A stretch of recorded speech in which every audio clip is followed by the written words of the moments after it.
to have written a book at your age and have it published is a great accomplishment. You already have done so much. How old are you? 21. What made you write a book? I actually wrote it while I was in high school. A teacher noticed my writing. She came up to me and said, well, I spoke to a publisher. She loved the book.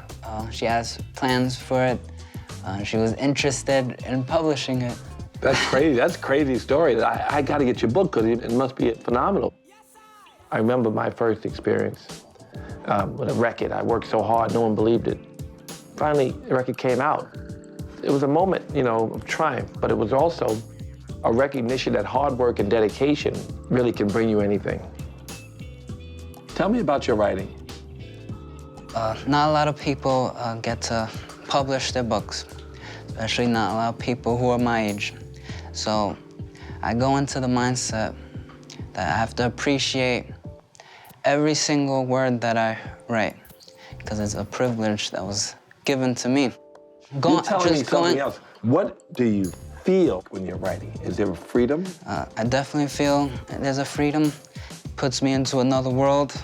I feel like I'm the king of this little world and I'm creating. I feel like the paper that I'm writing into reflects from me. It's very relieving. Is what I was digging for. Do you understand that when you're expressing like that, that's what you're here for? That's presence. That's to be alive. You writing the book out of love for writing is a lesson. You didn't say, I'm writing this book so I can be famous. I'm writing this book so I can win a contest. You said, I'm writing this book because I want to write. That story that you have should encourage everybody to pick a passion and dump their heart into it, to have courage to achieve their dreams. And it was your courage and your conviction more than your expectation.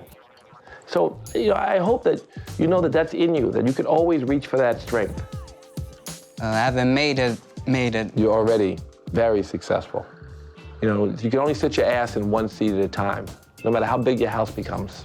I understand what you're saying, but sometimes it's hard to believe it. I know, I mean, listen, everyone is struggling to believe it, even me. But you find the seconds of presence and the seconds of really being engaged in our work and really doing work is what makes happiness. And you find that hard work is what makes happiness. It's not really hard. They call it hard. What's hard is not working.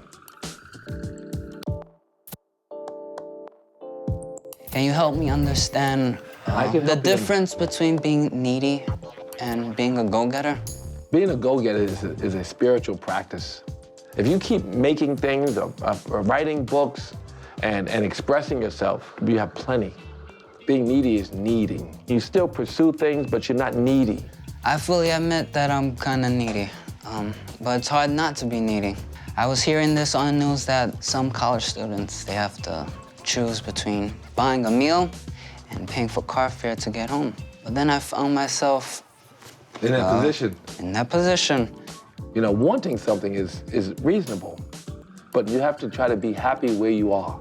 This kind of a cool approach to the world will give you everything. And as a person who really wants to be focused and wants to be dedicated and has this desire to do these things, you have to move towards a space that's calm and not one that's frantic and reaching. These are basic spiritual principles, but they're also basic prosperity principles. You have to operate with what you have, and you have to operate from abundance. Acceptance of what you have as enough brings more. The more you get, the more you want. It's just neediness that really keeps you from getting more. And at the same time, needing nothing attracts everything. Things get complicated when there's other people involved in your life, people that count on you. A good example is my mother. I was raised by a single mom. We struggled all of our lives. She worked. She also needed to use public assistance. And I remember things got so bad. She had to actually sell like the food stamps that she got to get actual money to pay for cleansers. And you know, that always stuck with me. I had to... Listen to me. Your past is behind you. I'm trying to tell you today to try to turn that around, to think differently, to accept that you've written a great book, to accept that you've already made it so far. And now you have this great future in front of you. It should be exciting, and you should be excited about it. You should be engaged in your work. You should be here and count your blessings. You're in New York City on 37th Street. You have to just get out of this poverty mindset. And when you tell me the stories of hardship, it sounds like you're holding yourself back. It's carrying weight you don't have to carry. So you have to get your ass in gear. I mean, be as you are already doing, you have to continue this process. And I always say smile and breathe, no matter how difficult the pose. That's yoga. You smile and breathe, no matter how difficult the pose, right? You take that off the mat and you live that as your life. So it's really your perception of your outside that matters. And you do the best you can with what you have. And with that kind of real diligence, by doing the best you can, that alone promotes some happiness and you overcome obstacles. These are basic spiritual principles, but they're also basic prosperity principles. You have to operate with what you have, and you have to operate from abundance. Acceptance of what you have as enough brings more. Because throughout life, you're going to keep experiencing anxiety and worry and things that separate you from your goal, as opposed to this pure, happy heart that attracts everything you imagine. Counting your blessings and attracting more is critical. Operating from abundance is critical. And complaining and carrying weight and making excuses and talking about, the examples that you think held you back, those were learning experiences. And you have to accept them as that.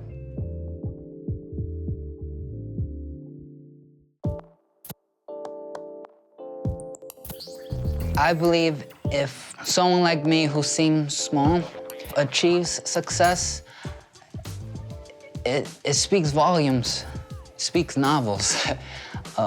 Because other people who are in my shoes, they may have the same talents, they may have the same dreams, but may not feel that that's possible. But me achieving, There's getting no question published. that you represent, you're an example of someone who, if they are diligent and does their work, that they will have success.